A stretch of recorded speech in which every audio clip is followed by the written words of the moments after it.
notre Dieu. Acclamons le Seigneur. Acclamons le Seigneur. Acclamons Jésus.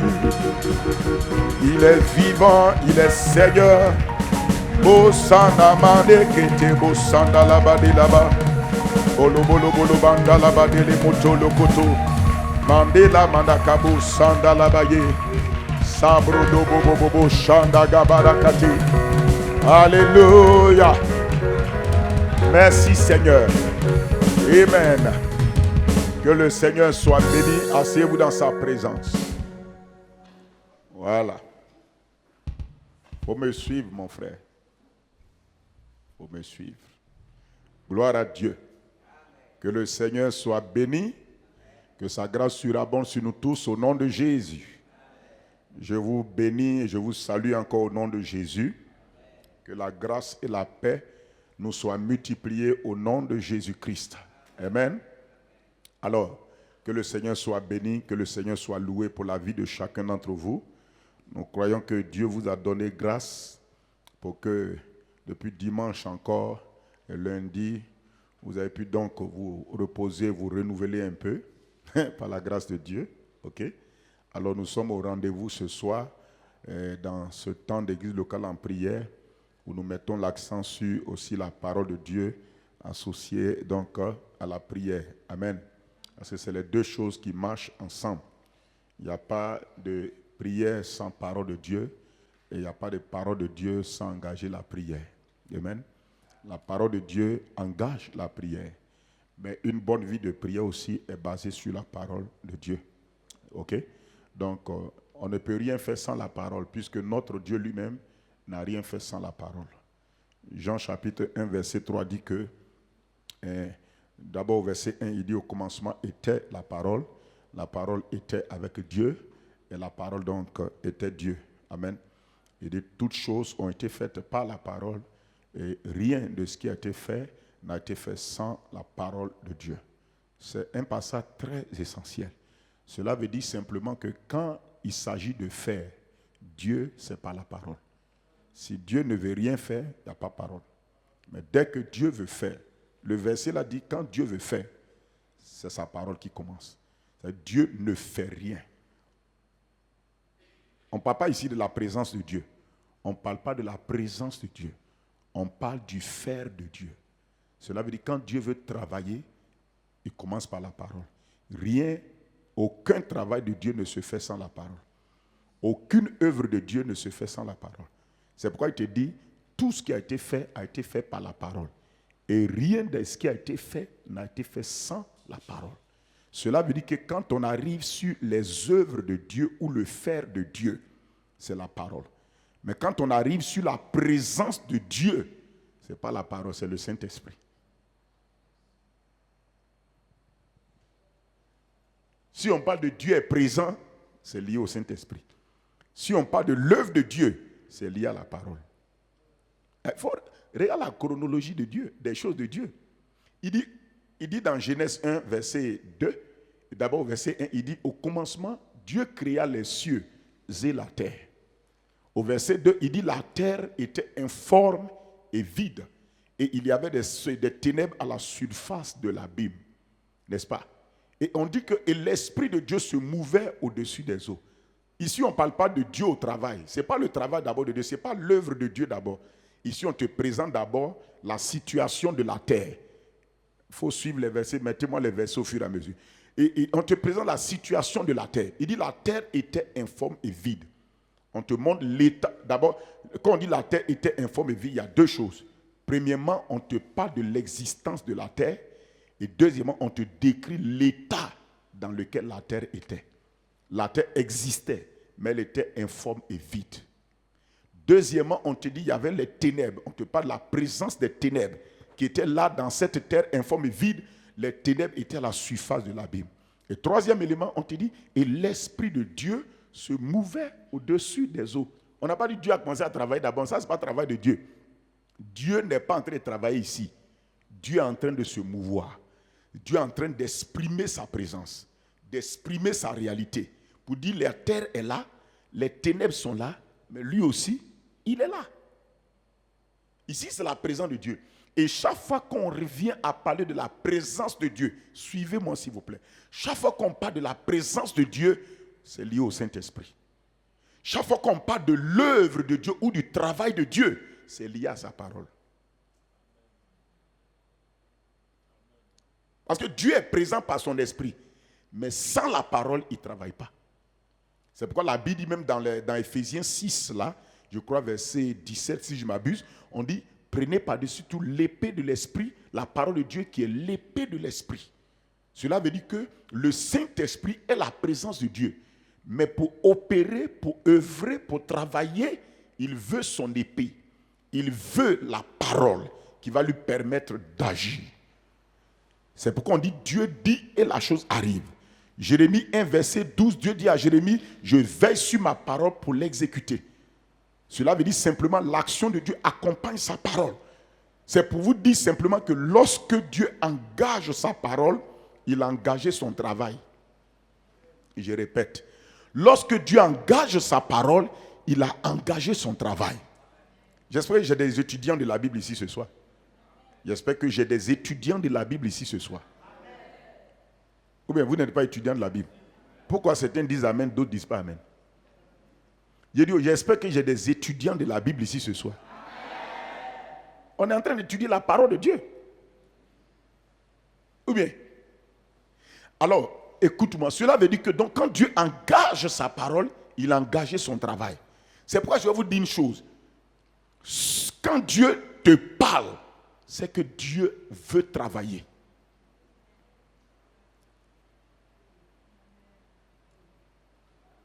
C'est à cause de cela également, écoute-moi, quand Dieu te parle, Dieu te montre son intention de travailler.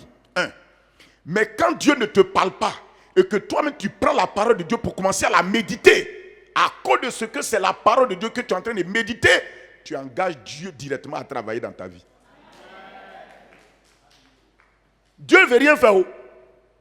Mais quand il veut faire, il te parle. Quand Dieu lui-même décide de te dire quelque chose, c'est que Dieu veut travailler dans ta vie. Maintenant, quand Dieu ne te dit rien, mais il t'a donné sa parole, et toi tu médites la parole de Dieu, c'est pourquoi la méditation est un secret. Pourquoi tous ceux qui se connectent à la parole, qui la méditent, qui lisent la Bible, il y a un travail de Dieu qui se fait dans leur vie. Le secret et le pouvoir de la méditation, c'est que pendant que, aide-moi un peu ton son là, pendant que vous méditez la parole de Dieu, il y a une œuvre automatiquement de Dieu que vous engagez dans votre vie, même sans la demander.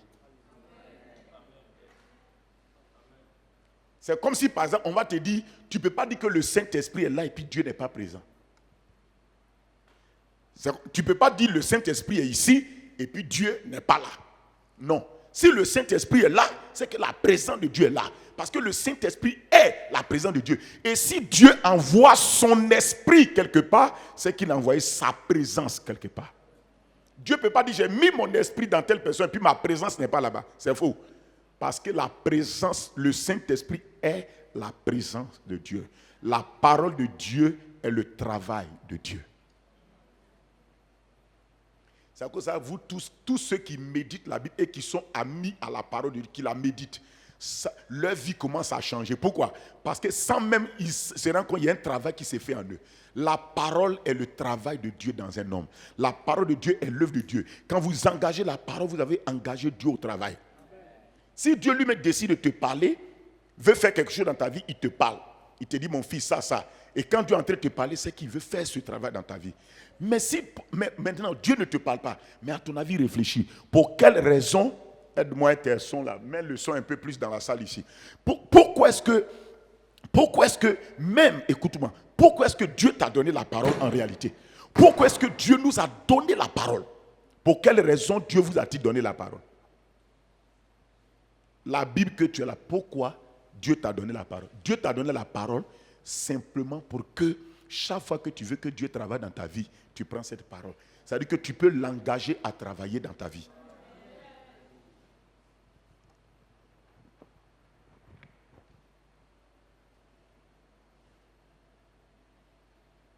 C'est pourquoi, écoute-moi, c'est pourquoi quand Jésus a été confronté par le diable dans la tentation, il a dit simplement à Satan, il est écrit. Lorsque Jésus a dit, il est écrit, il a engagé Dieu à travailler dans cette tentation-là en sa faveur. La parole de Dieu est l'expression de l'œuvre de Dieu dans votre vie. Vous-même, vous savez dans la Bible que dès l'instant où Dieu a dit, toutes choses ont été faites par la parole et rien de ce qui a été fait n'a été fait sans la parole. C'est français, Dieu a parlé ici. Hein? C'est vrai français, langage que Dieu a parlé. Hein? Il te dit toutes choses ont été faites par. Quand il te dit toutes choses, déjà il te dit l'absolu des choses, la totalité des choses ont été faites par le moyen de la parole. Et ensuite, il va encore utiliser un autre langage. Il dit rien de ces. Parce qu'il y a des gens, malgré qu'on a dit toutes choses ont été faites par la parole, ils vont dire non, il y a des choses quand même qui n'ont pas été faites par la parole. Et Dieu dit rien de ce qui a été fait. Donc il a fermé notre bouche. Et quand on te dit rien de ce qui a été fait n'a été fait sans la parole, y compris toi-même. Ah ben oui, toi-même tu es le produit de la parole. Tu te vois comme ça là, c'est la parole qui a fait que tu es comme ça. Dieu a dit faisons l'homme à notre image. Dès qu'il a dit ça, tu es engagé. Ta création est venue par la parole. Est-ce que vous me suivez? C'est pourquoi quand on arrive sur la parole de Dieu, il faut la prendre au sérieux. C'est pourquoi il est dit dans Proverbe 13, celui qui méprise la parole, il va se perdre. Parce que si tu méprises la parole de Dieu, tu méprises l'œuvre de Dieu dans ta vie. C'est pourquoi vous allez voir, les chrétiens qui n'aiment pas l'enseignement de la parole de Dieu, leur vie chrétienne ne grandit pas. Il n'y a pas de transformation. Il n'y a pas de substance de changement et d'œuvre de Dieu dans leur vie. Il n'y a pas de substance de... Écoutez, pourquoi l'apôtre Paul dit dans Colossiens 3, 17, je crois, il dit que la parole de Dieu habite abondamment en vous. Parce que quand la parole de Dieu habite en toi, elle permet au Saint-Esprit un large éventail d'œuvres de Dieu dans ta vie. Vraiment? Tu n'as pas compris ce qu'il a dit? Il a dit, quand la parole de Dieu demeure en toi abondamment, cette parole permet au Saint-Esprit d'avoir un large éventail d'actions ou bien d'œuvres de Dieu dans ta vie. C'est comme par exemple, tu vois un bon cuisinier, une bonne cuisinière, quand il y a assez de produits dans sa cuisine, elle a un large éventail pour faire toutes sortes de sauces qu'elle veut. Ou bien, qui a dit amen? Voilà, c'est son domaine. Elle comprend. Comme toi, tu n'as rien préparé, tu payes nourriture au dehors, venir manger là. C'est à cause de ça que tu ne réponds pas amen. C'est autre chose. Il faut aller apprendre à préparer. Comme tu payes nourriture au dehors, venir manger là. C'est à cause de ça que tu choses. Si tu prépares, tu as dit amen. Ou bien, non, mais c'est rien dit dans cette réalité. Écoutez-moi, même si tu es bon cuisinier sur la terre, mais tu n'as que du pain et de l'huile dans ta cuisine, tout ce que tu peux avoir à ta disposition pour préparer là, c'est pain et huile. Tout ce que tu as fait, c'est pain grillé. Qui a mangé pain grillé? Lève ta main, tu as mangé, il ne faut pas dire que... Nous, on a mangé pain grillé, on met dans l'huile, on grille et puis tu manges. Ou bien, c'est tout ce que tu peux manger. C'est tout ce qui est disponible dans la cuisine et c'est ce que la cuisinière a à sa disposition pour te faire un repas. Mais supposons qu'elle rentre dans cette cuisine-là et il y a toutes sortes de légumes, toutes sortes de fruits, toutes sortes de viandes, de poissons. Alléluia. Elle a l'embarras même du choix. Elle dit, attends, je vais te fabriquer ça, je vais te fabriquer ça, je vais te fabriquer ça. Le Saint-Esprit est pareil dans votre vie.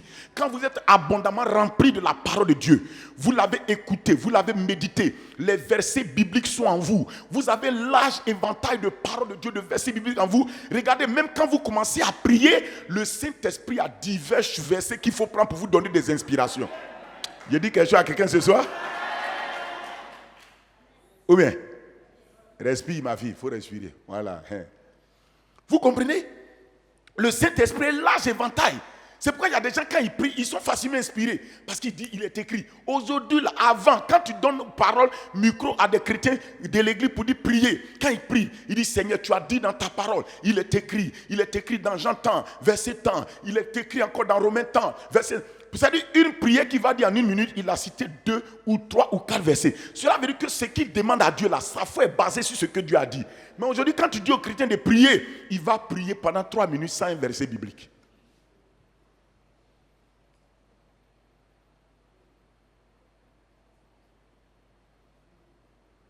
Tu ne peux pas me tromper. Moi, je suis né de nouveau avant et avant. Tu me vois jeune comme ça, je suis né de nouveau il y a longtemps. Voilà. Je suis né de nouveau il y a longtemps. En notre temps, on apprenait les versets bibliques là par cœur. C'est-à-dire que quand on a commencé là, les versets là, tu les apprends. On connaissait les versets. Souvent, le pasteur prêche, il cherche un verset, nous, on donne le verset. On dit, le pasteur, tu cherches, personne ne va te donner. C'est ton propre portable avec concordance qui va te donner le verset. Pourquoi? C'est ce qui fait que quand les gens prient, c'est fragile.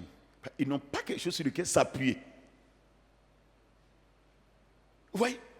Alors, le Saint-Esprit est dans ta vie. Il est comme ce grand cuisinier divin en toi. Le Saint-Esprit, pendant que tu pries, il veut cuisiner un langage de prière en toi. Il veut te donner des directives. Mais quand tu n'as pas, il y a des moments, il y a des gens dans leur vie, le Saint-Esprit, au lieu de chercher verset, venir te donner. Il oublie, il dit, mais je cherche, je ne sais pas. Il ne lit pas la Bible, donc c'est compliqué de lui donner un verset. Souvent, quand le Saint-Esprit fait comme ça, il ne trouve pas. Il te pousse à prier en langue. Il te pousse. Là, lui-même, il met les versets comme il veut dedans. Et puis, c'est bon. C'est à cause de parler en langue en train de soustraire beaucoup de gens. Prier en langue, là, ça aide beaucoup de gens. Hein?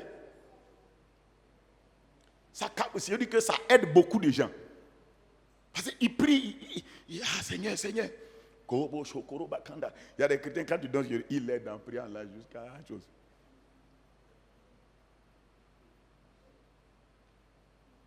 Revenez aux vieilles habitudes d'avoir les Écritures en vous. Méditez la parole. Décidez chaque jour de prendre un verset dans votre... N'écoute pas quelqu'un qui vous dit que oui, c'est pas apprendre les versets par cœur qui sont importants. Écoute-moi, c'est important. C'est important. Tu ne peux pas méditer sur ce que tu n'as pas mis en toi. La Bible dit que Marie gardait ces choses en elle et après, elle les repassait dans son cœur. Toi-même à l'école, là, les leçons que tu n'as pas mises en toi, là, même si on te donne des devoirs, même si tu veux, comment tu ne peux pas rendre. Tu n'as rien en toi, tu ne peux pas rendre. Les solutions que tu vas donner aux questions d'interrogation de ton professeur viennent de l'ensemble des leçons du professeur que tu as enregistrées en toi. En ce moment, tu as un large éventail de choses à prendre pour dire, je vais dire ça, je vais dire ça, je vais dire ça. N'écoutez pas les gens, hein? Parce que quand on prêche là, il faut équilibrer ce qu'on dit. Ah, c'est pas important d'apprendre les versets. Qui t'a dit ça?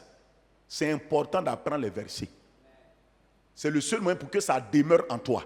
Maintenant, quand ça demeure en toi, parce qu'il ne faut pas confondre maintenant l'inspiration. C'est à partir de ce que tu as qu'on t'inspire. Dimanche, je vous ai dit, c'est ce que tu as en toi qui permet au Saint-Esprit de voyager dans l'inspiration.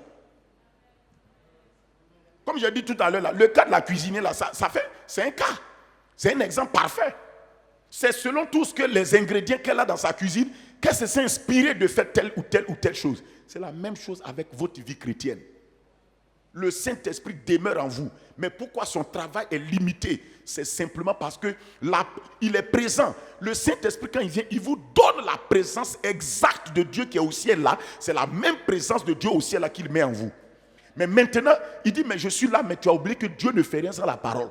Au moins, je suis Dieu en toi. Donne-moi la parole pour que je travaille. Il n'y a pas de travail. Il est limité.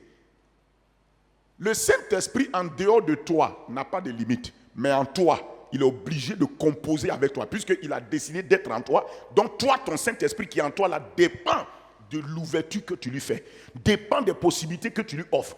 Sinon, s'il quitte ton corps là, il va faire des choses qui vont te surprendre. Tu dis, ah, c'est même Saint-Esprit là. Il dit, oui, mais quand je suis en toi, je suis obligé de collaborer avec ton cœur, collaborer avec ta foi, collaborer avec tes désirs, tes intentions, collaborer avec les possibilités que tu m'offres. Écoutez-moi, Dieu, hors de vous, reste tout puissant, sans limite. Il est capable de faire ce qu'il veut. Mais quand Dieu vient en vous, il a décidé de se comprimer et de dépendre de votre accessibilité que vous lui donnez. C'est à cause de ça, vous remarquez que d'un homme de Dieu à un autre, d'un pasteur à un autre, d'un chrétien à un autre, l'expression de Dieu prend diverses dimensions. Ce n'est pas que Dieu ne veut pas faire chez toi, mais ça dépend des possibilités que toi, personnellement, tu offres à ton Dieu qui est dans ton cœur. Si tu lui dis prends 2%, il se contente d'agir 2%. Vous comprenez ce que je suis en train de dire? C'est à cause de ça, ne jalousez personne. Si toi tu t'ouvres, Dieu fera ce qu'il doit faire. Si toi tu t'ouvres, est-ce que vous comprenez ce que je suis en train de dire là? Ton Saint-Esprit qui est en toi là, Si tu veux, si le Saint-Esprit se met hors de toi, il est capable de faire tout ce qu'il peut faire. Mais dès qu'il rentre en toi, c'est comme s'il a décidé de s'enfermer dans un corps. Ça veut dire, en réalité, il a décidé de s'incarner. Je vais vous dire une chose. On dit Jésus est l'incarnation de Dieu. Mais depuis que nous aussi nous sommes nés de nouveau, nous sommes devenus les incarnations de Dieu. L'incarnation première, c'est Jésus. La deuxième incarnation, c'est l'Église. Chacun d'entre nous est une incarnation de Christ. Christ en toi, c'est une incarnation. Le Saint-Esprit est en toi, Christ est en toi. C'est-à-dire que Dieu s'est incarné. C'est-à-dire que Dieu a décidé de vivre à l'intérieur de la chair que tu es. Or, avec Jésus, regarde, le même mode opératoire avec Jésus. Quand Dieu s'est incarné en Jésus, vous avez vu que Dieu était limité par la dimension de liberté que Jésus allait lui donner. Jésus, la parole faite chair. Est-ce que vous comprenez ce que je suis en train de dire? Je crois que vous devez monter beaucoup dans la révélation déjà. On vous a dit plein de choses quand même. Tu comprends ce qu'il dit, ma soeur? Tu comprends bien ce qu'il dit? On dit, et la parole a été faite chair. Jean 1, 14. Ça dit que la parole n'est pas chair. On t'a déjà dit dans Jean 1, 1 que la parole était avec Dieu. Elle était au commencement. Elle était avec Dieu. Troisièmement, la parole là, c'était Dieu. Mais on te dit, cette parole, Dieu, elle s'est faite chair. Cela veut dire qu'elle s'est enfermée dans une chair. Or, la chair a des limitations. Donc Jésus, Dieu, la parole, s'est enfermé dans une chair. On lui a donné le nom Jésus. Donc là, la dimension d'expression de Dieu dépendait de la manière dont Jésus allait se libérer pour permettre à Dieu de s'exprimer. Maintenant, Jésus est parti, il est retourné dans la parole, esprit et vie. Quand il a fini de nous sauver, il est retourné dans la parole, esprit et vie. Il a repris sa même dimension. N'oublie pas que Philippiens 2, verset 5 dit qu'il existait en forme de Dieu, mais il s'est déshabillé de sa forme de Dieu. Et il est venu dans une forme de chair. Maintenant, quand il a fini d'accomplir l'œuvre de nos saluts, il s'est déshabillé de la forme de chair pour se rhabiller de la même forme qu'il avait enlevée avant. Si tu veux, en d'autres mots, quand Jésus venait sur la terre, Dieu est sorti de Dieu.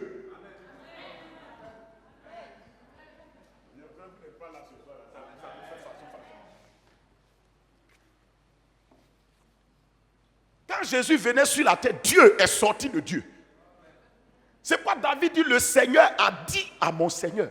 C'est-à-dire que Dieu sort de Dieu, puis Dieu dit à Dieu, il faut aller sur la terre sauver les gens.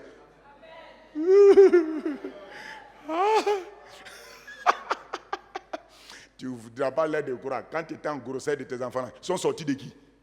Non, tes enfants sont sortis de qui? Toi, tu peux regarder aujourd'hui cet être humain, là, on dit, il est sorti de cette femme-là. Avant, tu en es allé à Yamsoukro, je vois une petite femme mince comme ça. 3 enfants sont sortis, les triplés là la suivaient. Quand j'ai pris photo, j'ai dit toi, j'ai pas Josué, j'allais vous montrer ça ici. Et quand je l'ai vu, Dieu m'a dit, c'est pourquoi je vous ai dit, vous pouvez être productif plus que vous ne le pensez. Regarde de ce ventre-là, quand tu avais les minces, tu ne peux pas savoir que 3 enfants triplés sont sortis de son ventre. Quand Dieu dit, je t'ai rendu fécond, tu peux produire plus que tu ne le penses.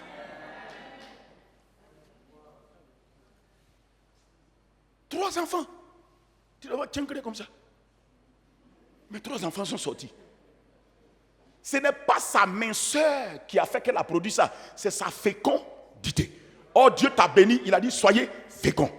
Donc, même si tu es petit, tu es gros, tu es homme, tu es femme, tu es né ici, tu es né là-bas, tu es né au nord, né aussi, ça ne compte pas. Le fait que Dieu t'a dit, soyez féconds, c'est possible. Vous pouvez produire dans votre vie, dans la faveur divine, plus que vous ne le pensez. Rentrez dans cette productivité au nom de Jésus. Donc, voyez, Dieu est sorti de Dieu. Il s'est incarné. Mais maintenant, Jésus a fini le travail. Quand il a fini, il est reparti dans sa forme de Dieu. Il allait se rhabiller de ce qu'il a laissé. C'est pourquoi on dit qu'il s'est dépouillé de sa forme de Dieu. Ça veut dire que Dieu est sorti de Dieu. En sortant de Dieu, il a laissé cette dimension divine. Et puis, il s'est habillé dans la dimension chair. Maintenant, quand il a fini, il dit, mais je vais retourner dans mon ancien point là. Il est reparti s'habiller de sa forme de Dieu. Or, Jean 4, verset 24 dit que Dieu est esprit. C'est-à-dire que Jésus est retourné dans sa forme d'habillement esprit. C'est pourquoi on l'appelle le Christ. Pierre dit qu'il a été fait Seigneur et Christ. Celui qui est habillé, vêtu, qui est dans l'esprit, qui opère par l'esprit et qu'on peut toucher uniquement que par l'esprit maintenant. C'est pourquoi si tu méprises le Saint-Esprit, tu ne peux pas toucher Dieu. Mais si tu élèves l'Esprit de Dieu, tu honores le Saint-Esprit, il te fait expérimenter Dieu. Parce que Dieu est dans l'Esprit maintenant. Il était dans la chair, maintenant il est dans l'Esprit. Paul dit si on l'a connu dans la chair, maintenant c'est dans l'Esprit on le connaît. C'est à cause de ça que nous devons être spirituels pour connaître le Dieu Esprit. Amen. Amen. C'est un peu de théologie spirituelle. Vous avez compris? Donc c'est comme ça. Donc la parole en toi. Et c'est pourquoi je dis que nous tous, vous êtes l'incarnation. Maintenant ce Dieu Esprit-là, qu'est-ce qu'il a fait? Il est revenu sur la terre. Ce Dieu qui est réparti, la parole, Dieu, la parole Esprit, s'est fait chair. Il a fini, la parole Esprit qui s'est fait chair, répartie dans l'Esprit. Maintenant il revient encore par le Saint-Esprit, dans l'Esprit, mais il revient où ça? Il a besoin de corps. Il vient dans ton corps. Donc tu es une forme d'incarnation. Tu es une incarnation. C'est à cause que l'apôtre Paul dit aux Corinthiens, mais vous n'avez pas encore pris conscience que votre corps là est l'habitation, la demeure du Saint-Esprit. Là où Dieu vit maintenant, là, c'est dans votre corps. Pour dire que vous êtes l'incarnation de Dieu, mais vous n'avez pas pris conscience de ça. 1 Jean 4 dit que celui qui est en toi là, il est plus grand que celui qui est au dehors. Tu es dangereux. Tu es terrible. Mais maintenant, c'est à toi de permettre à ton Dieu, je dis bien, Noah, c'est à toi de permettre à ton Dieu, c'est à toi de permettre à ton Dieu d'exploser. Chacun doit permettre à son Dieu personnel qui est en lui d'exploser dans sa vie. On a tous le même Dieu, mais chacun aussi a son Dieu. Tu comprends mon langage, ce que je suis en train de dire? Dieu est pour nous tous, mais arrêtez, Dieu s'est individualisé pour chacun. C'est pourquoi la manière dont tu traites le Dieu qui est en toi et la manière dont je le traite permet à Dieu d'agir différemment avec chacun d'entre nous. Dieu a fait ça pour ne pas que tu m'empêches de l'honorer si moi je veux l'honorer.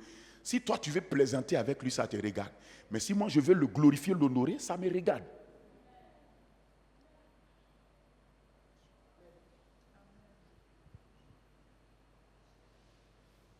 C'est pourquoi l'humanité peut limiter la divinité qui s'est incarnée en lui.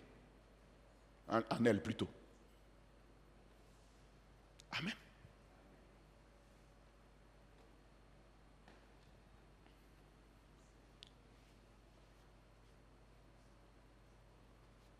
Amen. Alors, pour qu'on puisse avancer, le thème de ce soir-là, je vous ai dit, c'est le thème de dimanche, dans lequel on va rentrer, qui va nous aider. Regardez bien, ça va ensemble avec ce que j'ai dit. Hein. Regardez bien, le thème c'est, j'ai repris le thème de dimanche, développer une foi grande et forte pour des témoignages glorieux en Christ. Je veux que vous puissiez saisir la pensée de la parole. J'ai dit quoi? On peut lire ça. Développer une foi grande et forte pour des témoignages glorieux en Christ. Pourquoi? Parce que nous sommes en Jésus-Christ. Le chrétien est désormais localisé, comme j'ai dit dimanche, dans un nouveau territoire qui est Christ. Le christianisme commence, mon frère, par une parole. Si quelqu'un est en Christ. C'est là-bas que ça commence. Hein? Si quelqu'un, ça dit quel que soit le lieu, ton origine, si tu n'es pas en Christ, tu n'as pas commencé. Donc, vous devez être clair que le christianisme prend sa source. Plutôt, je dis que ta vie chrétienne commence lorsque tu es en Christ. Tu ne peux pas commencer si ta localisation n'a pas changé. Si quelqu'un est en Christ, cela veut dire que tous ceux qui sont en Christ là, ils étaient quelque part d'autre. C'est pourquoi on dit si quelqu'un est en Christ. Donc au départ, on n'était pas en Christ. Notre localité n'était... Est-ce que vous me suivez? Notre localité n'était pas Christ. Tu vivais ailleurs. Tu étais en quelqu'un d'autre. La Bible que nous étions tous en Adam. Et en Adam, nous étions tous dans les ténèbres. Et dans les ténèbres, nous étions dans la nature pécheresse. Donc on était dans une autre localité. Est-ce que vous suivez? On était dans une autre localité. Si ce n'est pas clair en vous, vous n'allez pas... Tu étais dans une autre localité. Et dans cette autre localité-là, tu étais esclave de Satan. C'est là-bas que toutes sortes de malédictions travaillent contre ta vie. C'est là-bas que toutes sortes de pauvreté, les mauvais esprits te fatiguaient et ridiculisaient ta vie. C'est là-bas que la honte était sur toi. Maintenant, il te dit, si quelqu'un, quelle que soit la personne qui était quelque part, s'il est en Christ, c'est là que ça commence. Il dit, si quelqu'un est en Christ, il est une nouvelle créature. Donc, la vie chrétienne de tout homme commence seulement quand il est en Christ. Dieu ne reconnaît rien en dehors de Christ. Je préfère vous le dire. Dieu ne reconnaît rien en dehors de Christ. Dieu ne reconnaît pas que tu es dans le sang d'évangélisation. Dieu ne reconnaît pas que tu es dans telle communauté pentecôtiste, assemblée de Dieu, ou bien tel ministère. Dieu ne reconnaît pas ça. Ce que Dieu reconnaît spirituellement, c'est en Christ ou bien hors de Christ. Comprenez? Comprenez? Est-ce que vous voyez ce que je vous dis? Dieu ne reconnaît pas tout le reste là. Pourquoi? Parce qu'il y a deux territoires spirituels dans lesquels les hommes peuvent être. Le territoire hors de Christ, en Adam, dans le péché, dans les ténèbres, et le territoire en Christ. Dieu ne reconnaît pas en Abidjan. Dieu ne reconnaît pas en France. Dieu ne reconnaît pas en Amérique. Dieu ne reconnaît pas ça. C'est des territoires naturels géographiques des nations. Les vrais territoires d'opération spirituelle, c'est en Christ ou bien en Adam, dans le péché ou bien dans les ténèbres. C'est à cause de ça, c'est à cause que quand vous lisez l'apôtre Paul, Paul a un langage qui désabuse tout le monde. Ou bien c'est à cause de ça Paul dit. C'est pourquoi Paul dit. Il dit, ce n'est rien d'être circoncis ou incirconcis. Ça n'a pas de valeur. On a coupé où? On n'a pas coupé où? C'est pas important. Il dit au peuple juif, parce que le peuple juif, la marque de leur alliance avec Dieu, c'était la circoncision dans la chair. Et c'était une différence. Et il se glorifiait de ça. Il dit en Christ là, tu es circoncis ou tu n'es pas circoncis, on s'en fout de ça. Ça n'a pas de valeur. Il dit ce qui a de la valeur, c'était une nouvelle création. Or, pour être une nouvelle création, il dit si quelqu'un est en Christ. Tu veux que j'aille loin? Il dit en Christ là. Regardez Paul. Hey, Paul dit quand on vient à faire de Christ là, il dit ce n'est rien d'être juif, d'être grec. On s'en fout de ça. Ta nationalité dont tu te vantes là, il dit on s'en fout de ça en Jésus. Ça, vous n'aimez pas ça. Vous aimez brandir vos nationalités. Les gens se battent aujourd'hui pour des nationalités. Tu ne connais pas en Christ là. En Christ là, tu ne connais pas. C'est Paul qui dit, pourtant lui-même il est juif, mais il dit aujourd'hui, même qualification de nationalité juive, des Grecs, et dit ce n'est rien. Il s'en va encore pour dire en Christ là, ni homme, ni femme. Ça ne veut rien dire. Les hommes qui aiment jouer, c'est nous les hommes. On dit on s'en fout. Les femmes qui aiment nous aussi on est émancipés. On s'en fout de ça. La sexologie n'est rien en Christ. Sexe masculin, féminin, on s'en fout. La sexologie, ça c'est la dimension physique des hommes quand il s'agit du mariage. Tu sais pourquoi en Adam, on a fait sortir Ève de Adam? C'est à cause du mariage. C'est pourquoi aucun mariage homme, femme et femme n'est permis dans la Bible. Parce que c'est une abomination devant Dieu. C'est une abomination. Écoutez-moi, si Dieu voulait que homme et homme se marient, quand il a fait sortir Ève, il lui aurait donné un sexe masculin. Dès l'instant où Dieu a fait sortir une femme, et puis il a dit, et les deux deviendront, ça veut dire que c'est le sexe masculin et le sexe féminin qui deviennent. Tous les autres sexes là ne peuvent pas devenir. Tu vas passer par où pour devenir? Il y a un canal de devenir et d'avenir. Vous n'osez pas dire ces choses, vous voulez qu'on enseigne quoi? Les gens prêchent eux leur doctrine. Nous aussi, on prêche pour nous. C'est que la Bible dit nous, on prêche. Tu penses qu'à cause de l'argent, on est là? On est là parce que la parole de Dieu est la parole de Dieu. Même celui qui veut faire affaire de homme là, il est né de l'homme là et des femmes. Il n'est pas né d'homme et d'homme. Donc les gens, vous voyez la bêtise des hommes. Tu n'es pas né d'homme et d'homme. Toi-même qui veux défendre la loi là, tu n'es pas né d'homme et d'homme. Si c'est homme et homme, là, tu ne serais jamais né et tu ne pourrais jamais écrire une telle loi. Donc l'homme pousse son abomination loin. C'est là que tu reconnais l'esprit de l'antichrist. C'est-à-dire qu'ils veulent éradiquer tout ce qu'on appelle Dieu.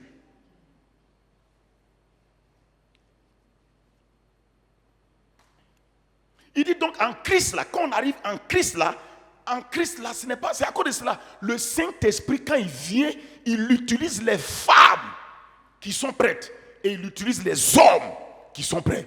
Parce que le Saint-Esprit ne voit plus la sexologie physique. Sexe là, le but du sexe a été donné parce que Dieu voulait faire sortir une femme de Adam pour qu'Adam ne soit pas seul. Puisque les animaux étaient 2 à 2, ils vivaient en couple, Dieu voulait aussi que l'homme vive en couple. Voici l'objectif. 1. Et deuxièmement, c'est pourquoi il dit, je vais lui faire une aide qui lui ressemble. C'est tout. Mais quand on vient en Christ, quand on dit en Christ, on parle de l'affaire du salut. En matière du salut et du christianisme, c'est pourquoi les débats que femme prêche pas, femme ne doit pas, chose là, c'est désuet. Ce sont des débats désuets. Ce sont des débats qui sont morts. Ça dit que c'est des débats, tu ne peux pas prendre ça aujourd'hui. Parce que la poussée de la révélation interdit que tu défendes la sexologie en Christ. Parce qu'en Christ, Paul dit, il n'y a ni homme ni femme. Donc, quand on arrive sur les choses de Christ, vous ne devez plus jamais parler de hommes et de femmes. Je dis bien en Christ, hein? Pas sorti du cadre de ce qu'il dit. Il dit en Christ. Pourquoi il dit en Christ? Parce qu'en Christ, nous sommes une nouvelle création.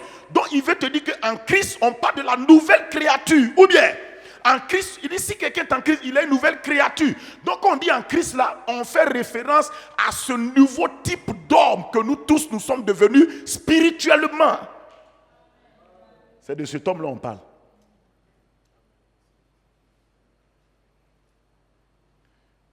Je ne parle pas de la dimension physique.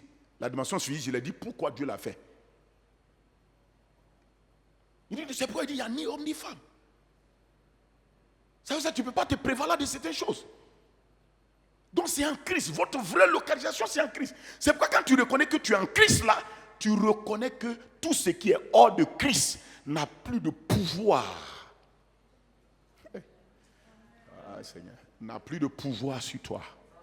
N'a plus de pouvoir sur toi. N'ayez pas peur, s'il vous plaît. Ça n'a pas de pouvoir sur toi. Tout ce qui est hors de Christ n'a pas de pouvoir. Tu es en Christ, tu es en Christ, en Christ. Et là-bas, on dit que tu es une nouvelle créature. C'est-à-dire une créature que ceux qui sont hors de Christ, ou bien les gens de hors de Christ là ne reconnaissent pas. Ils savent que ce n'est plus la même personne qui était là-bas. C'est un autre toi. C'est-à-dire qu'en réalité, une nouvelle créature veut dire un autre spécimen de toi. Un autre spécimen de toi a été créé. Amen. Mais le thème là dit quoi? Il dit quoi? Développer. Pourquoi il a dit en Christ là? En Christ là, parce que en Christ, qu'est-ce qui s'est passé? Dieu t'a donné une réalité en Christ qu'on appelle la foi. La foi est une des réalités puissantes que tous ceux qui sont en Christ possèdent. Personne ne peut être en Christ sans avoir cette réalité. Puisqu'il dit en Christ, nous avons tout pleinement. Dans le nous avons tout pleinement, la foi est l'une des choses que nous avons. Et je dirais, la foi est l'une des choses principales que nous avons pour pouvoir fonctionner en tant que nouvelle création. C'est pourquoi il dit, le juste vivra par sa foi. Donc sa foi, Hébreux 10, 38 rapidement. Hébreux 10, 38. C'est pourquoi quand il dit le juste vivra par sa foi, tu vois, il te personnalise la foi comme étant une réalité que tu possèdes en Christ. Et avec cette foi, qui est la chose principale, tu dois vivre toute la vie en Christ.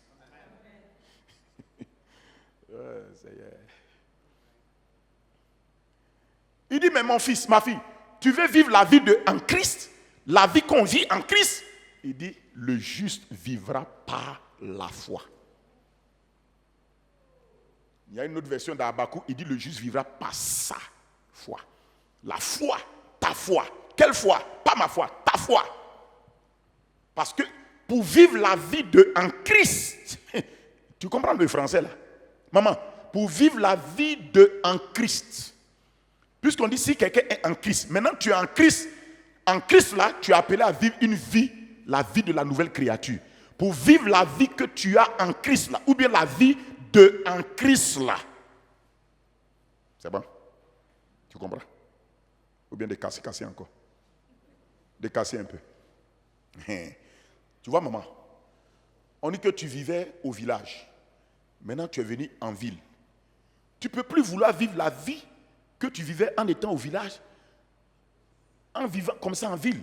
Maintenant que tu as quitté le village, tu es venu en ville, tu dois vivre la vie de quelqu'un qui est en ville maintenant. C'est bon? De casser encore ou bien tu as compris? C'est bon comme ça? Merci.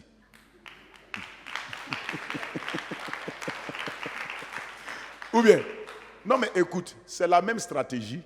Quand un enfant est né à un certain âge, il ne peut pas manger la nourriture que les parents mangent. C'est la même igname, mais il ne peut pas manger la même igname. Vous savez ce que la maman fait? Elle casse ça en morceaux. Elle réduit ça. Est-ce que la bouillie d'igname, les morceaux d'igname, elle peut manger? Mais l'enfant, ça doit être réduit à sa dimension où il peut consommer. C'est la même igname. C'est la dimension de l'igname qu'on a changé. Sinon, c'est la même igname. C'est le même message. Mais quand je casse, je réduis où l'estomac spirituel de maman peut prendre.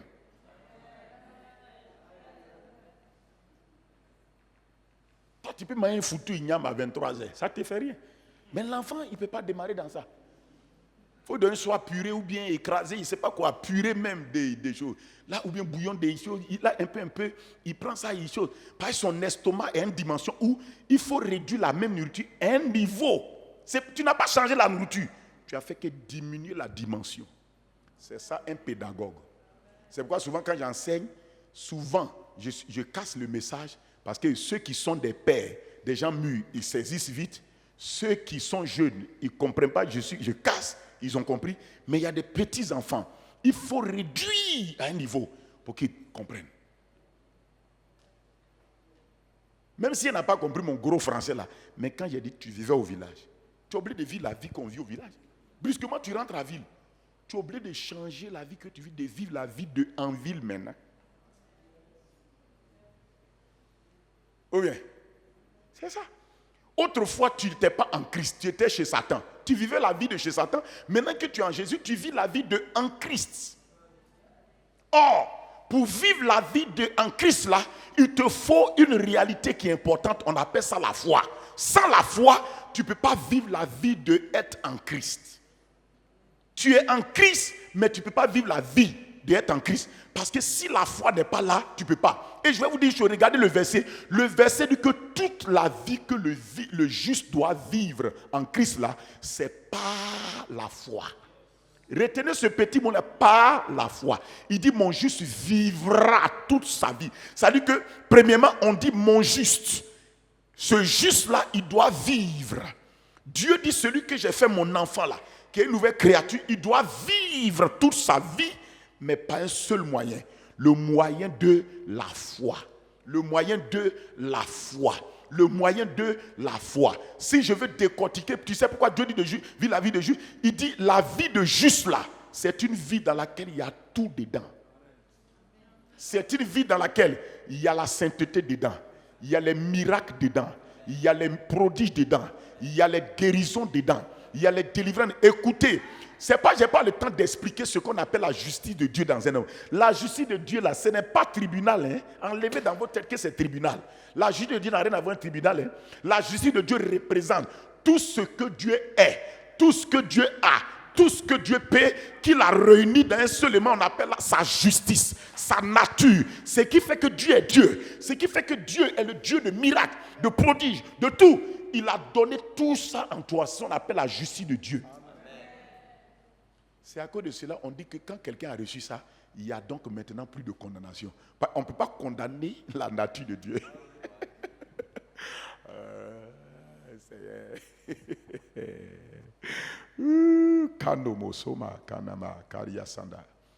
Il dit mon juste vivra. Toute sa vie, c'est par la foi. Tu es le juste. Deuxièmement, il dit tu dois vivre toute la vie de justice qu'on t'a donnée. Cette vie-là, il y a la nature de Dieu. Il y a la sainteté, il y a les miracles, il y a les guérisons. La prospérité est dans la vie là. La victoire sur Satan est dans cette vie là qu'on appelle la justice là. Tout est dedans. La victoire sur le péché est dedans. La victoire sur les maladies. Écoutez-moi, tout est à l'intérieur. Il te dit, ma fille, cette vie-là, il y a un seul moyen pour vivre ça. C'est par la foi. Cela veut dire, écoutez-moi, est-ce que je peux avoir rapidement, hein? Viens, Jean-Louis, mets-toi là. Venez vous deux, rapidement. C'est juste prendre quelques éléments. Regardez, voilà, montez, voilà. Vous voyez, maintenant, viens, ça, viens rapidement. Vous voyez, supposons que la vie de justice là, voilà, pousse un peu ici. La vie de justice là, non laisse, pousse seulement un peu, voilà. Supposons que la vie de justice là contient tout ça. Je peux prendre plusieurs éléments, mais c'est pour juste vous exprimer. Supposons que ici, c'est la vie, il y a la sainteté dedans, il y a la victoire, il y a les miracles, il y a les bénédictions, il y a l'onction, il y a l'esprit dedans, il y a l'amour, il y a la paix, il y a la joie. Tout ça est dans la vie de justice là. Dieu te dit, tout ce que tu vois là, pour la vivre, il y a une seule chose, c'est la foi. Vous trois mettez vos mains sur elle. Voilà. Vous voyez? Ça veut dire tout cela, toute cette vie-là, tout ce qui est dedans ne peut pas se déclencher si ce n'est pas par la foi. C'est à cause de ça, si tu ne prends pas au sérieux la foi, si tu ne comprends pas le principe de la foi, tu vas voir que tu seras un chrétien, mais tu n'as pas de témoignage et tu n'as pas d'expérience. Tu ne vis pas tout ce qui est pour toi. C'est pourquoi j'ai dit dans ce thème-là, le thème s'il vous plaît, j'ai dit dans ce thème, et Dieu t'a donné la foi. Et cette foi-là, Romains 12, verset 3 dit que Dieu l'a départie à chacun de vous. Vous tous, vous possédez cette foi-là. Dieu vous l'a donnée comme une sémence qui est déposée dans la vie, dans le cœur de tous les justes. Dieu ne peut pas te dire de vivre par la foi s'il ne t'a pas donné. Romains 12, 3 dit que Dieu a départi la mesure de foi à chacun d'entre nous. Dieu a départi la mesure de foi à chacun d'entre nous. C'est pourquoi j'ai dit quoi? J'ai dit, mais pour que tu puisses expérimenter des témoignages plus glorieux en Christ, tu dois développer la foi, cette foi que Dieu t'a donnée là, tu dois développer une foi grande et forte pour des témoignages glorieux. Je vais vous dire une chose, tous les témoignages et toutes les expériences qu'on a dans le Seigneur sont accrochés à une seule chose, la foi. Je répète. Ok.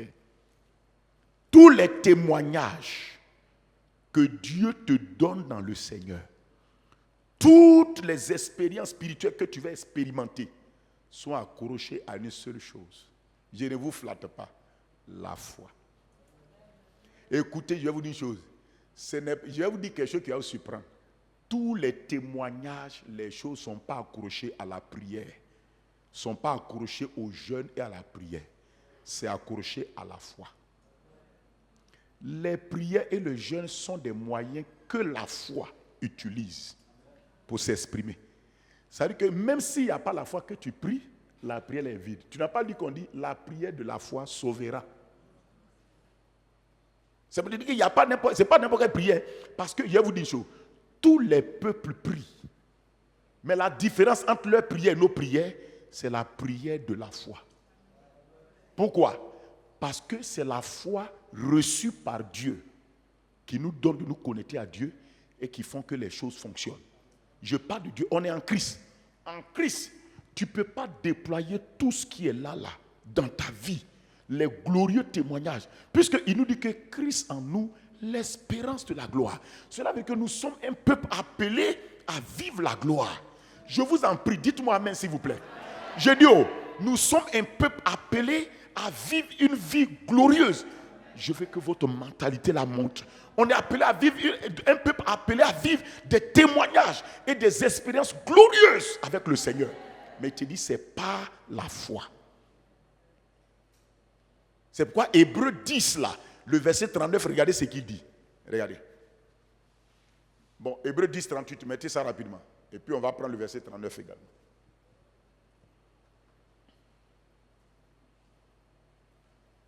Hébreux 10, 38. Il dit, nous ne sommes pas de ceux qui se retirent pour se perdre, mais de ceux qui ont la foi pour sauver leur âme. Ceux qui ont la foi pour sauver leur âme. Ça veut dire la foi amène toujours le salut. Au verset 38 et 39 plutôt. Non, j'ai dit le verset 38 d'abord.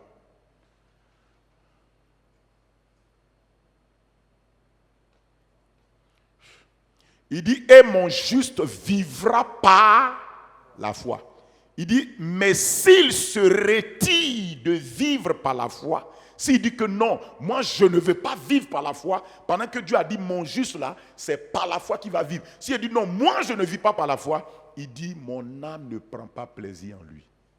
C'est pourquoi dans Hébreux 11:6, il dit que sans la foi, il est impossible de plaire à Dieu. C'est dans le même passage, si tu descends, c'est une continuité. C'est nous, on a mis verset, et puis quoi. Sinon, la lettre que Paul a écrite là, c'est une lettre suivie. Il te dit que le juste vivra par la foi. Mais il y a des gens qui disent, non, moi j'aime me retirer de la vie de la foi. Il dit, si tu te retires, Dieu ne prend plus plaisir en toi. Tu sais pourquoi? Parce qu'un homme qui ne vit pas par la foi ne peut pas être agréable à Dieu, parce qu'un homme qui ne vit pas par la foi cache Dieu aux autres. Les gens ne connaissent pas son Dieu. Les gens ne voient rien de bon de son Dieu en lui. Il dit que depuis là, les chrétiens là, mais on ne voit pas. Quand les gens te disent ça, c'est parce qu'on ne voit pas ton affaire là encore.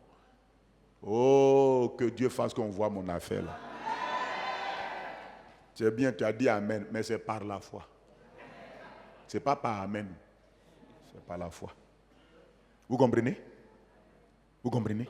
Ça veut dire que tous ceux-là qui sont dans la vie du juste là, ils sont accrochés à la foi. Ils attendent la foi pour s'exprimer.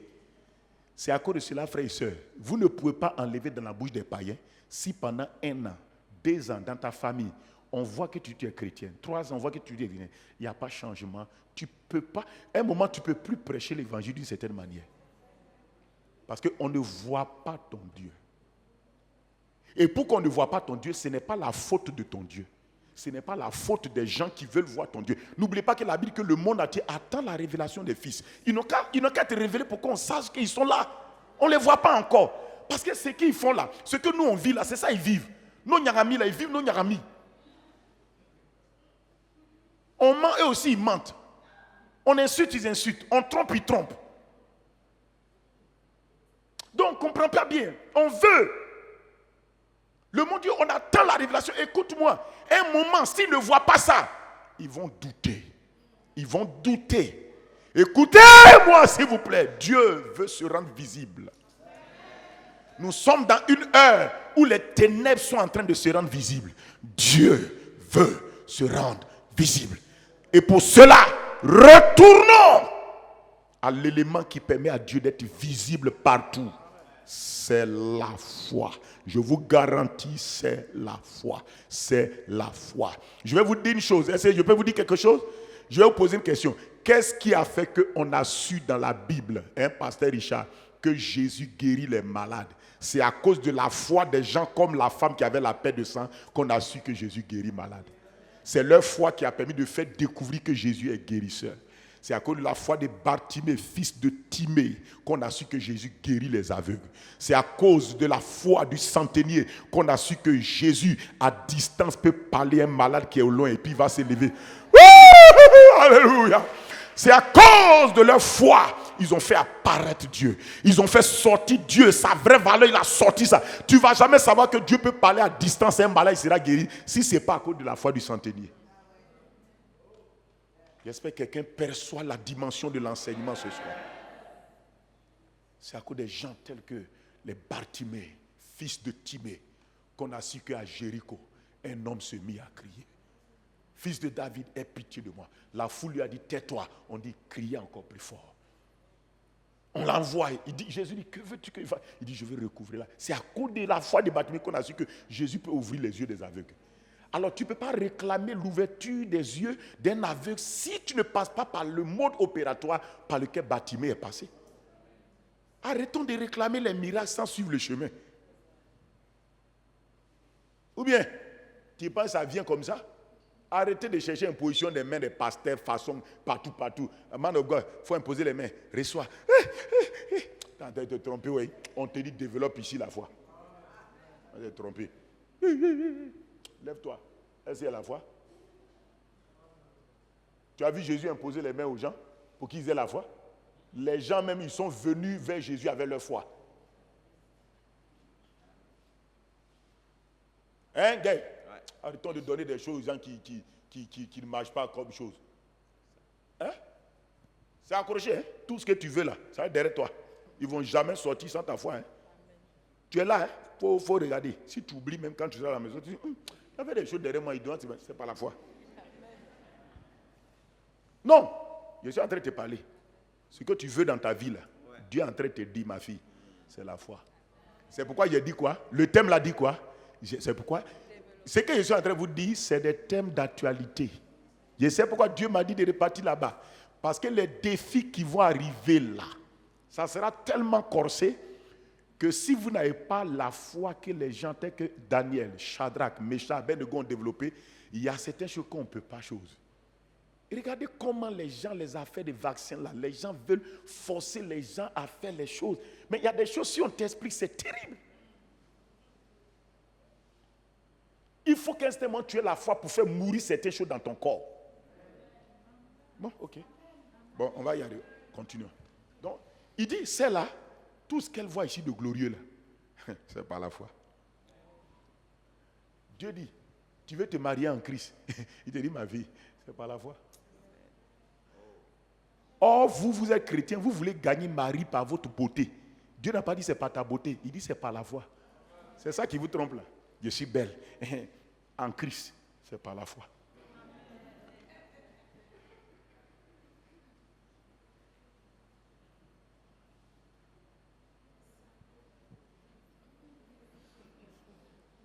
En Christ, on ne se marie pas par beauté. Hein. C'est pas... Non, vous avez l'impression que... Non, toi, je vois. Même les païens se marient par leur beauté. C'est pourquoi ils font toutes sortes de micmacs. Elles s'en vont même dans la sorcellerie pour se marier. Mais toi, tu n'as que la foi. Tu ne peux pas aller faire sorcellerie. Est-ce que tu peux aller faire sorcellerie? Tu as fini. Mais si tu en fais moi-même ton passé, il t'apparaît sur ton chemin. Il t'arrêté. Tu ne peux pas aller chercher marabout pour venir gagner Marie. Tu as quitté hors de Christ là. Maintenant, tu es en Christ. En Christ, on ne prend pas marabout. Ou bien, ce que je vous dis là, si vous utilisez, c'est à cause ça, la foi, on te dit que la foi déplace les montagnes.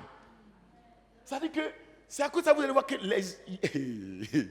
Regardez, notre soeur, Madame Brito, elle a sa petite soeur, mais son mariage, c'est un témoignage. Son mariage, c'est un témoignage. Elle a un handicap. Mais il y a un jeune homme qui l'a vu, il dit que c'est elle que lui veut marier. Ah! Non, moi, mais les jours sont venus se prendre, j'ai regardé, j'ai dit, non, Dieu est Dieu. Mais c'est sa foi. C'est-à-dire, elle est engagée dans le Seigneur. Pendant que vous perdez votre temps, vous arrangez votre beauté, parce qu'il y a des gens, quand vous avez des béquilles là, vous voulez laisser. Elle, regardez, une soeur, elle a un handicap. Elle marche même avec un bâton. Le jour où elle est entrée à la mairie, ils ont déposé le bâton. Le gars de la mairie dit que, mais qui, on s'est marié ici, pourquoi vous déposez le bâton ici? On dit, non, c'est pour la marier. Il dit quoi? Il y a une maman qui se plaignait à la mairie pour dire non, nous on est arrivés avant chose. Pourquoi? C'est-à-dire ils étaient en train de faire. Pourtant c'est elles qui sont tout. Mais quand la maman l'a vu rentrer son bâton pour aller se marier, la maman a dit pour ma fille là, on met ça de côté. Ma fille, va te marier. Oh God. Un jour peut-être elle a fait venir ici, elle va témoigner, vous allez la voir.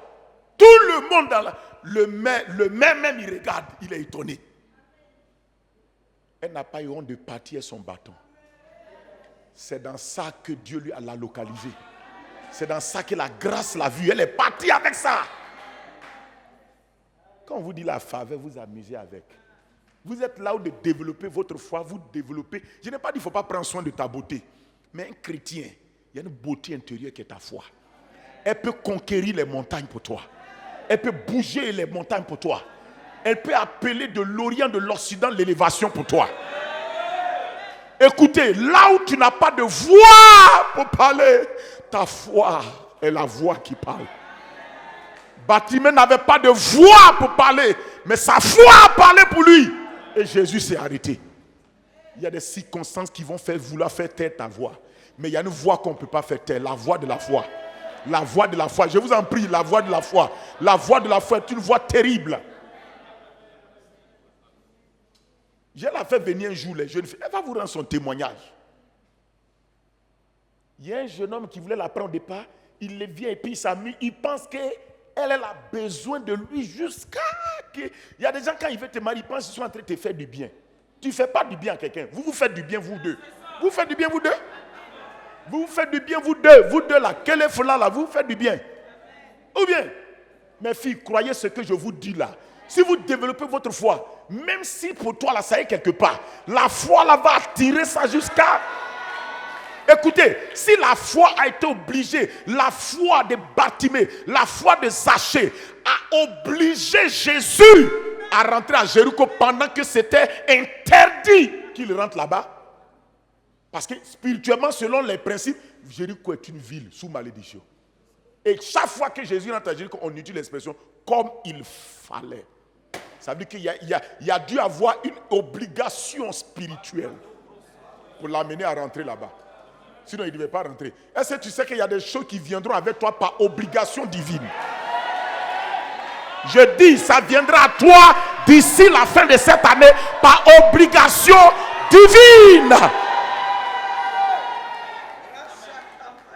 Dieu a dit à Moïse, je sais que Pharaon ne voudra pas vous laisser partir, mais une main puissante l'obligera à le faire. Par obligation divine. Obligation. Regardez, il dit, il ne fallait pas. Mais la foi de Bartimée, l'aveugle, la foi de Zachée, l'homme court, mais son bras spirituel était long. Il est court de taille, mais son bras spirituel a attrapé Jésus. Il l'a fait rentrer obligatoirement à Jéricho. Et la Bible, comme il fallait. Le verbe falloir est un verbe d'obligation, de nécessité. Pour dire, tu n'as pas envie de le faire, mais on doit passer là-bas. Écoute-moi, on doit passer là-bas. Écoute-moi, si tu écoutes ce que je te dis, cela veut dire que quand quelque chose doit venir vers toi par la foi, ça ne peut pas être dévié. Ça va faire tomber les barrières, faire tomber les obstacles, faire tomber les murailles, et ça va diriger la chose vers toi. Je prie qu'il en soit ainsi au nom de Jésus. Je dis, la chose là ne changera pas de route. Ça ne changera pas de route. Jésus ne pouvait pas aller ailleurs. Oh, Jésus c'est qui? C'est le miracle. Jésus c'est qui? C'est l'onction. Jésus c'est qui? C'est la délivrance. Jésus c'est qui? C'est la guérison. Jésus c'est qui? C'est le repos. Jésus c'est qui? C'est le salut. J'allais dire que Jésus n'a pas pu être dévié à cause de la foi de Zachée et de Bartimée. Cela veut dire que tout miracle que tu obtiens par la foi ne déviera pas. La victoire que tu attires par la foi ne déviera pas. Le mariage que tu attires par la foi ne déviera pas. Le bébé que tu attires par la foi ne déviera pas. L'onction que tu attires par la foi ne déviera pas. La révélation que tu veux par la foi ne déviera pas. La destinée que tu attires par la foi ne va pas changer de route. Ma destinée ne changera pas de route. Mon onction ne changera pas de route. Ma victoire ne va pas changer de route. Le peuple de 3000 personnes ne changera pas de route. Les nombreuses âmes que je veux ne changeront pas de route. Le nord ne changera pas de route en ma faveur. Le sud ne changera pas de route. L'est et l'ouest ne vont pas changer de route. Et ils ne vont pas dévier parce que c'est par la foi. Manokoto Maka. Si tu as envie de dire quelque chose ne va pas dévier la route, c'est le temps de dire ça maintenant. Fais une prière. Si tu veux, quelque chose ne va pas dévier la route. Fais ça maintenant. Fais ça maintenant. Priez, priez. Merci, allez vous asseoir. Makondo sondo bokoba. Imene koto molokoto mazina. Mando sobaka bakato mokoto maka. Emele koto masiando. Botoko mokoto. Salamando ski barakato maze. Salomata pakorianda so debrikato. Shalebana babobo senteriando skiba. Ikoto moso. Ça ne dévira pas. Mokato makata bo santa. Otoko mokoto komaka. De même que par la foi de Bartimée, par la foi de Zachée, il fallait que Jésus passe par Jéricho. De même par la foi, ce qui est pour moi ne déviera pas. Ce qui doit me rencontrer ne va pas dévier. La manifestation de ma destinée ne déviera pas. La manifestation de mes miracles ne dévieront pas. La manifestation de mon onction ne va pas dévier. La manifestation des accomplissements de Dieu dans ma vie ne vont pas dévier. La manifestation des projets de Dieu ne déviera pas. La manifestation des destins desseins de l'Éternel ne vont pas dévier dans ma vie. La manifestation de cette église de 3000 personnes ne déviera pas au nom de Jésus. Rien ne déviera, rien ne va dévier. Cela va arriver parce que c'est pas la foi qui est en moi, la foi de Christ en moi. Christ est ma foi, Christ est ma foi, Christ est ma foi, Christ est ma foi. Et par cette foi, j'attire la chose. La sakatoma la kate, et brendo sunda kaba, et balakatuma sete, odobono sunte bradu suma, et bretu makatala badiado, lo sondo boto popoporo, ibarekete beke. Mendos kulakata remanda katori anda gabo ibrekete mezunda kalaba e barakatu maze resonto boto bobo ibalakato makele mondo lanta diadoskete pangondo sinakaba e kotoroboso sumbalakateri amata ibrekete meso bando boskita kalabade porakata mase. Le Seigneur a dit, celui qui croit en moi, oui, il fera de grandes choses. Il fera non seulement ce que je fais, mais il la fera de plus grandes. Je déclare que, Seigneur, les grandes choses que tu m'as destiné à faire par ton esprit et par ta parole, oh Dieu, par ta faveur, ne dévieront pas, parce que c'est par la foi que je vais rentrer dans ces grands accomplissements. C'est par la foi que je vais rentrer dans ces grandes manifestations, ces grands témoignages. Au nom de Jésus, je déclare que, Seigneur, par cette foi, le mariage de ma soeur ne déviera pas, le mariage de mon frère ne déviera pas, le succès professionnel ne déviera pas, oui, le succès dans les études ne déviera pas. Rien ne va dévier l'onction de mon frère, la destinée qui est réservée à mon frère, son appel, les desseins de mon frère ne vont jamais dévier. Les projets que tu as pour ma soeur, pour mon frère, ne dévieront pas. L'onction, les dons spirituels que tu as prévu manifester dans mon frère, dans ma soeur, ne vont pas dévier, ne vont pas dévier.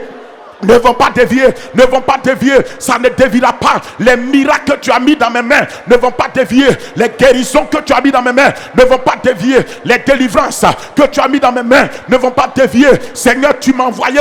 La mission que tu as placée dans mes mains ne déviera pas. Ça ne déviera pas. Ça ne déviera pas. Je suis né comme un enfant de destinée pour accomplir une destinée donnée par Dieu. Ça ne déviera pas. Ça ne déviera pas. Le royaume que tu veux manifester à travers ma vie ne déviera pas, ne déviera pas, ne déviera pas, parce que c'est par la foi et dans la foi. Makondo suna metopolokoto imelekete malakate randu bakato brazi prekoto maze los kotobo imakato beze lotondo bosite e batabarakate e batarabate e batarabate e batarabate lanto boskipa e bakatalabati rando bosokoto maka sabalakato. Ça ne déviera pas, ça ne déviera pas, ça ne déviera pas. Ça ne déviera pas, ça ne déviera pas. Mando sunda kanape poroto mokoto imekete lemete mando sumalakate, parce que la mesure de foi est en moi. La foi pour vivre, la foi pour opérer est en moi par le Saint-Esprit.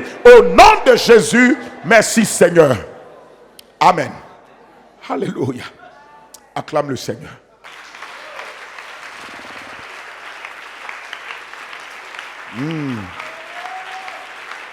Ça ne va pas dévier.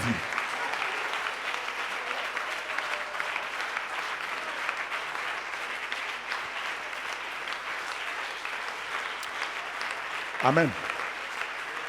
Alléluia. Alléluia. Écoutez-moi. Je vais arrêter ici ce soir.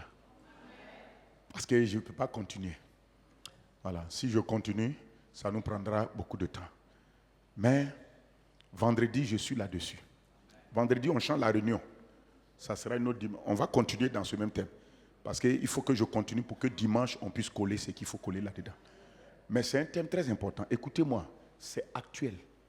Je vais vous dire aujourd'hui, si vous ne travaillez pas sur votre foi, pour qu'elle soit une grande foi et une foi forte, il y a des témoignages que vous ne pouvez jamais expérimenter.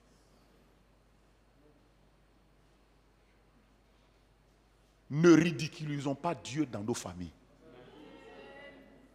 Elle doit voir qui est ton Dieu. Regarde, quand Jésus agit dans la vie du fou de Gadara, il a dit, il a envoyé Jésus. Jésus l'a renvoyé où ça? Il dit, va vers les tiens, chez ceux de ta maison. Parce qu'ils doivent savoir que Dieu a produit quelque chose d'autre dans ta vie. Pourquoi tu ne vas pas vers les tiens? Pourquoi depuis là tu ne retournes pas là-bas? Quand tu t'en vas, tu fuis, tu sors vite de là-bas. Pourquoi? Tu dois aller vers les tiens. Écoutez, nous tous, on était quelque part quand Christ nous a appelés. Quand on dit va vers les tiens là, ce n'est pas seulement la famille biologique, c'est la famille professionnelle. Si tu veux, c'est la famille amicale, les amitiés que tu avais. Tu es sorti de pour dire tu es en Christ maintenant. Il faut que tu retournes avec gloire et dignité vers les tiens. Pour leur dire, mais vous faites ça là. Et regardez ce que Jésus a fait dans ma vie. Est-ce que vous comprenez ce que je viens de dire? C'est l'heure de la révolte. C'est l'heure de la révolte par la foi. Tu dois être révolté dans ta foi. Écoutez-moi, la vie chrétienne n'est pas une vie méprisable. C'est une vie de gloire. Jésus a dit que quand vous priez le Notre Père, là, à la fin, après la prière du Notre Père, il a dit que c'est à toi qu'appartient le règne, la puissance et la gloire. Cela veut dire que le but de la prière, c'est pour que le règne de Dieu soit vu dans nos vies. Que la puissance de Dieu soit vue dans nos vies. Que la gloire de Dieu soit vue dans nos vies. Il dit, Dieu, je t'ai prié parce que c'est à toi qu'appartiennent.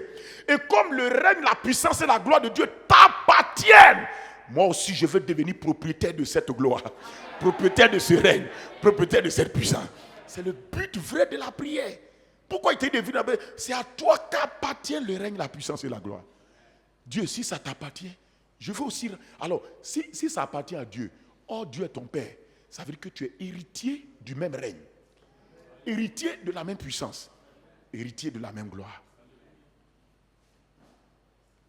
J'ai écouté, c'est une affaire de désir de cœur et de mentalité.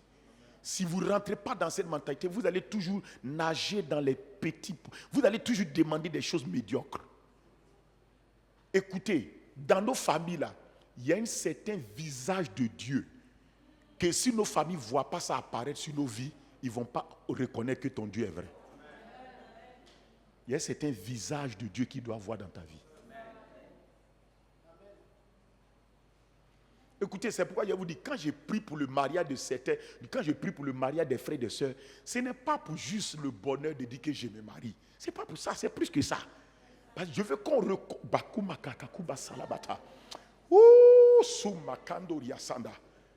voilà des choses qui te donnent envie de faire veiller des prières, quoi. Où tu enlèves tes chaussures, tu attaches un pagne, ton tricot. Tu es dessus jusqu'à matin.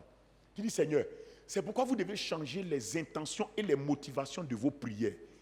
Vous devez dire, Seigneur, ce que je te demande là, ce n'est pas pour la joie d'avoir juste la chose. Je veux que tu te prouves. Je veux que... Écoutez, l'apôtre Jacques nous a reproché que nous demandons et nous ne recevons pas parce que nous demandons mal, dans le but de satisfaire nos passions. Il y a des gens, ils se demandent pour se marier parce qu'ils veulent qu'on les voit en robe blanche de mariage. C'est plus que ça. Dieu veut plus que ça. Dieu veut prouver que là où les gens ne t'attendaient pas, lui, il te fait attendre là-bas.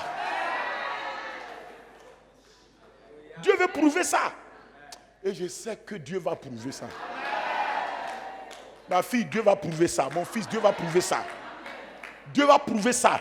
Donc, quand vous priez, je vous assure, vérifiez vos motivations. Seigneur, David a compris. Tous ceux qui ont monté dans la prière, ils ont compris ce langage. Un jour, David dit, non pas à nous. Non pas à nous.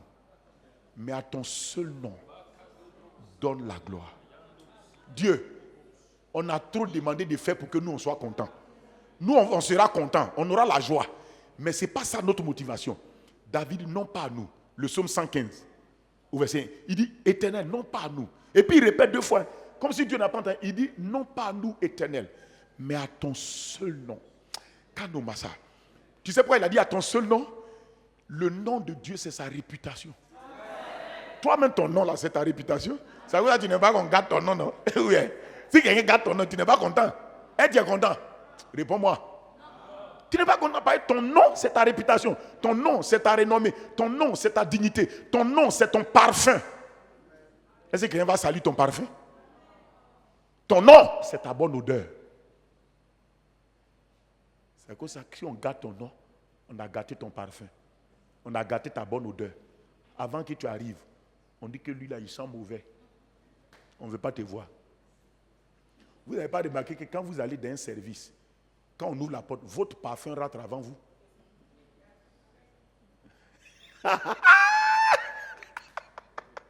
C'est la sagesse de Dieu. Non, tu ne vas pas regarder ton parfum rentre avant toi. Non. Même dans ta maison, quand tu as mis ton parfum dans ta chambre, les enfants même sont dit, c'est quel parfum ça? Pas le parfum, c'est la réputation. Il se dégage vite plus que toi. C'est à cause ça dans la Bible, il dit que la réputation du Seigneur le précède. C'est pourquoi la Bible dit que la renommée de Jésus se répandit. Pourtant, il est dans un lieu, il a fait le miracle dans un lieu, mais le parfum de son miracle là est allé. J'ai prié que le parfum de la renommée de Dieu dans ta vie se dégage dans les narines de tous les membres de ta famille. J'ai dit que tous les membres de ta famille sentent le parfum de la renommée de Dieu dans ta vie. Que dans ton lieu de travail, on sent l'odeur du parfum de ton Dieu dans ta vie.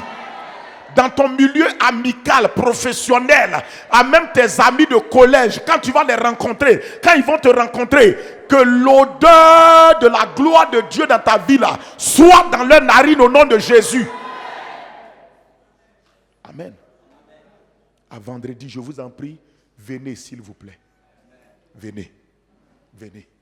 Ok? Venez. Payons le prix pour qu'on puisse rire demain.